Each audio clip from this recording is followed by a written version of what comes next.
kind of two teams here where I'm not sure what to make of either one of them. Kind of break down your thoughts on both of these teams and, of course, this matchup. Sure. So look ahead line here, Minnesota -1.5 / -2, total 47.5. My powering number, no Burrow, Minnesota -3.5. Last night, there were 3.5s and 4.5s up, 43.5 the total. And what are we seeing today? 42.5 the total. Still 3.5s and 4s out there for Minnesota. The refs gifted Cincy the game. Jake Browning is likely to be there. So we have turf toe for Joe Burrow. I saw last night one report said that he could be out a couple of weeks, but he might need surgery. If he needs surgery, he'll be out a couple of months. Either way, the market's not expecting him to play this week. It's going to be Jake Browning again. And I'll give Browning credit for this. Game on the line. He took him down the field and put him in the end zone. Admittedly, there was a 4th down pass interference call that was pretty dicey that got him there. But Browning hit the throw, and then they went 4-3 with him last time. He was the backup. So it's not like Eddie, I'm going to interrupt real quick. Joe Burrow confirmed to undergo surgery on his left toe, expected to be out for 3 months. That is a tweet from 4 seconds ago.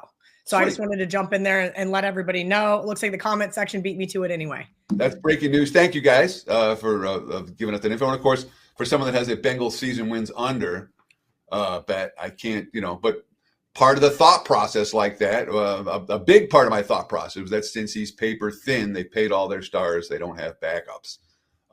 And you make money with, I did that with New Orleans last year, for example. Teams that, all right, they might look good for a couple of weeks, but there's going to be issues. And obviously, if Burrow's going to undergo surgery, it'll be Jake Browning for a while. And that's not necessarily a good thing for the Bengals power rating number moving forward. Browning did throw 3 receptions. Chase Brown only had 2.9 yards per carry. But since he scored on 4 of the 8 drives that Browning led, they did get out yarded and out yard per played. But Minnesota, again, you talked about it. He had one good quarter against the Bears, and the Bears just gave up a 50-burger to Detroit yesterday, devaluing that 4th quarter for J.J. McCarthy. And the other 7 quarters this season, the Vikings offense has been pretty awful, and J.J. McCarthy's been pretty awful.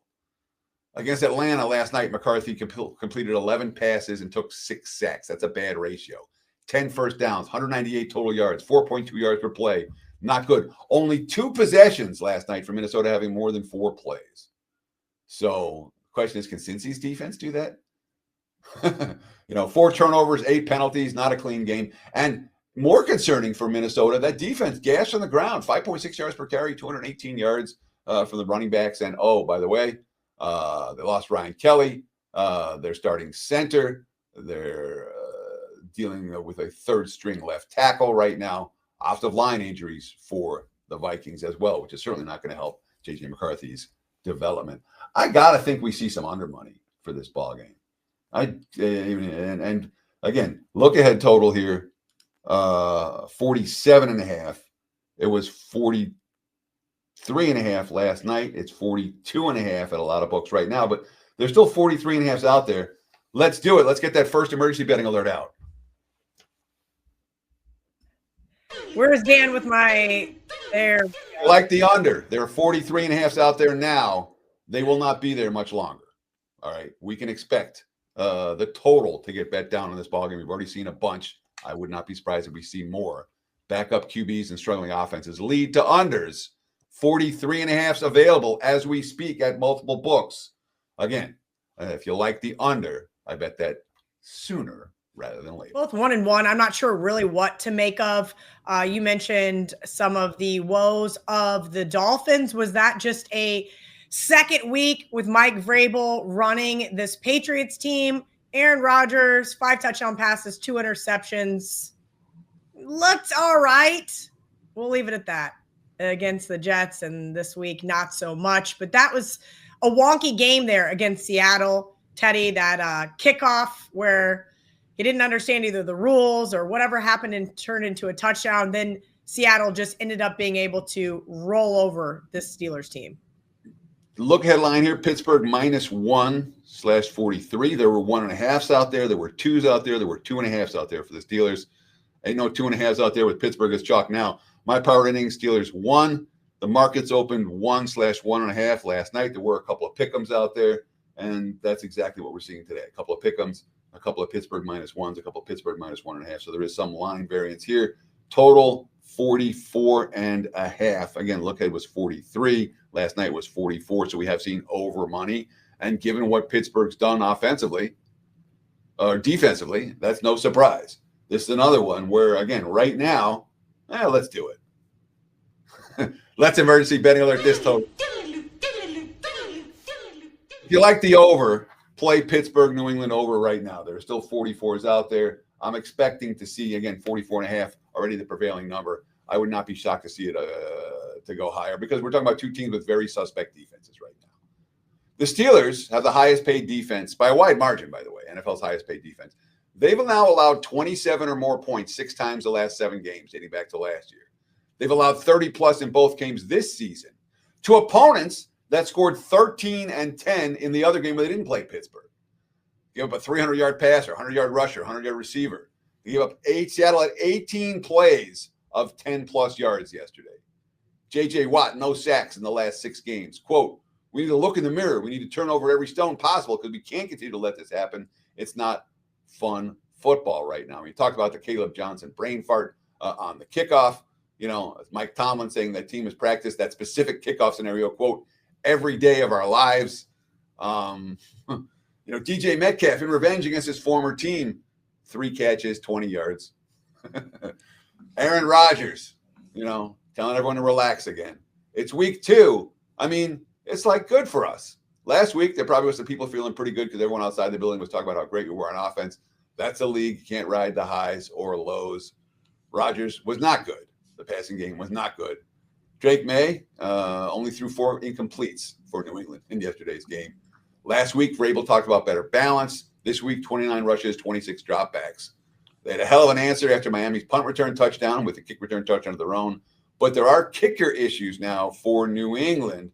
Borregales was the first kicker taken in the draft last year, and he missed 2 PATs, and he missed a 40-yard field goal in the opener. So kicker concerns could be a factor for Patriots and Steelers in this near pick'em price ballgame. I'm short on time, so I got to go quick. If you like the Lions, bet the +6 right now. All right, they will take money. I would expect they're going to take money. Look ahead line 5.5/6, total 50.5. My powering number, Ravens 3.5. The market's open 6. There are 5.5s popping at some books. Detroit's going to be a choice this week. Again, 8.8 yards per play. And Baltimore coming off what was the most misleading final score of the day, that 41-17 win over Cleveland, where Derrick Henry only gained 23 yards on the ground. They blew a 15-point fourth quarter lead in week 1. I would expect this line to close closer to 3 than the current 6 that we're seeing right now. So I'm going to give you a chance to give yourself a little self-promotion. What do you got going on over at WagerTalk.com? Well, I had a crap day yesterday, and frankly, I'm not happy about how this football season started for me in any way, shape, or form. I'm kind of pissed off on a Monday morning.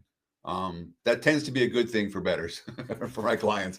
Not me sucking, but me being a little bit pissed off. I've had, there's urgency. I'll leave it at that.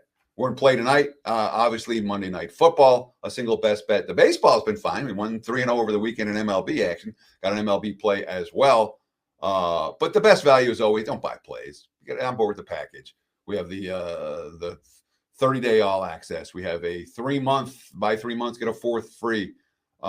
Really good deals if you want to partner up this football season. And again, I'm a little bit frustrated right now. That could be a good thing.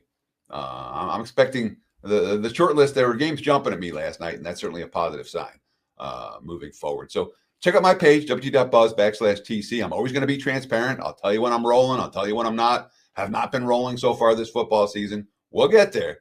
We're putting the work in. The results will follow. So check it out. Again, wt.buzz/TC and get on board.